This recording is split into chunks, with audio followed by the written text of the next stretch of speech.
नमस्कार बहनों, एक बार फिर मैं आपका स्वागत करती हूँ। आज मैं आपको हिंदू धर्म में पवित्र महीने वैशाख में किन विशेष कार्यों को करने से हमें पुण्य प्राप्त होता है वह हमारे घर में हर समय भगवान विष्णु का वास रहता है। इसलिए बहनों, इस वीडियो में बताए गए कार्य हर समय करने का प्रयास करना।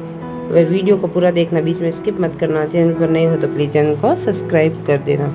भगवान विष्णु को प्रसन्न करने वाला दूसरा कोई मास नहीं है। वैशाख के महीने में सब तीर्थ आदि देवी देवता तीर्थ के अतिरिक्त बाहर के जल में भी देव स्थित रहते हैं, वहाँ मौजूद रहते हैं। शास्त्रों के अनुसार इस माह में प्याऊ लगाना, छायादार वृक्ष की रक्षा करना, पशु पक्षियों को खान पान की व्यवस्था करना, राहगीरों को जल पिलाना जैसे सत्कर्म मनुष्य के जीवन को समृद्धि के पथ पर ले जाते हैं।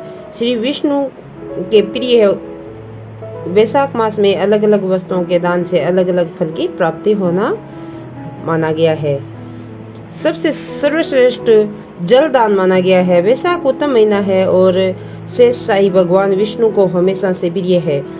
स्कंद पुराण के अनुसार इस माह में जल दान का सर्वाधिक महत्व है। जो पुण्य सब दानों से मिलता है और जो फल सब तीर्थों के दर्शन से प्राप्त होता है, उसी पुण्य और फल की प्राप्ति वैशाख माह में सिर्फ जल का दान करने से हो जाती है। यह समस्त दानों से बढ़कर अधिक लाभ पहुंचाने वाला है और जल के दान से त्रिदेव की कृपा मिलती है। जो व्यक्ति महात्माओं, थके और प्यासे व्यक्तियों को सहने के साथ शीतल जल पिलाता है, उसे उतनी ही मात्रा में 10,000 राजसूयज्ञों का फल प्राप्त होता है।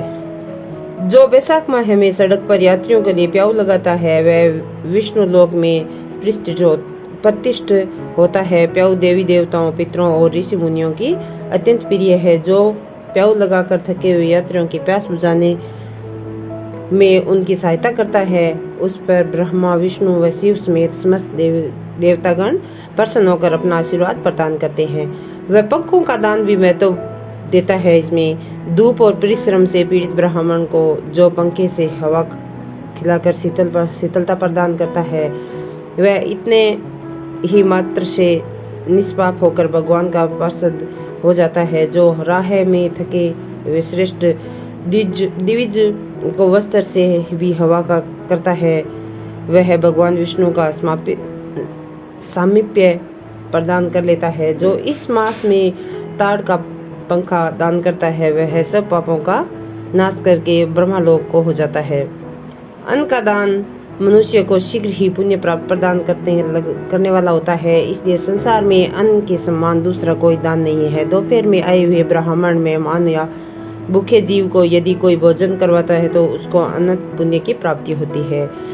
पादुकों एवं चटाई का भी दान बहुत महत्वपूर्ण माना गया है। जो विष्णु प्रिय वैशाख माह में किसी जरूरतमंद व्यक्ति को पादुकों या जूते चप्पल दान करता है, वह यमदूतों की त्रिकार करके भगवान श्री हरि के लोक में जाता है। वह निद्रा से दुख का नाश होता है, निद्रा से थकावट दूर होती है। इसलिए जो मनुष्य तिनके या खजूर आदि के पत्तों से बनी हुई चटाई दान करता है, उसके सारे दुखों का नाश हो जाता है और परलोक में उत्तम गति की प्राप्त होता है।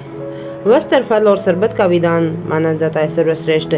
जो वैशाख के माह में पहनने के लिए कपड़ों का दान करता है, वह इसी जन्म में सब सुखों से संपन्न हो जाता है। इसी प्रकार जो इस गर्मी के महीने में फल और शरबत का दान देता है, उसके पितर प्रसन्न होकर आशीर्वाद प्रदान करते हैं और दान देने वाले के सारे पाप कट जाते हैं। दही, खंड और चावल दान करने से मनुष्य को पूर्ण आयु और संपूर्ण यज्ञों का फल प्राप्त होता है। इसी प्रकार घी का दान करने वाला मनुष्य अश्वमेघ यज्ञ का फल पाकर विष्णु लोक में आनंद का अनुभव करता है। अगर बहनों वीडियो अच्छा लगा है तो प्लीज वीडियो को लाइक एंड सब्सक्राइब जरूर कर दीजिए।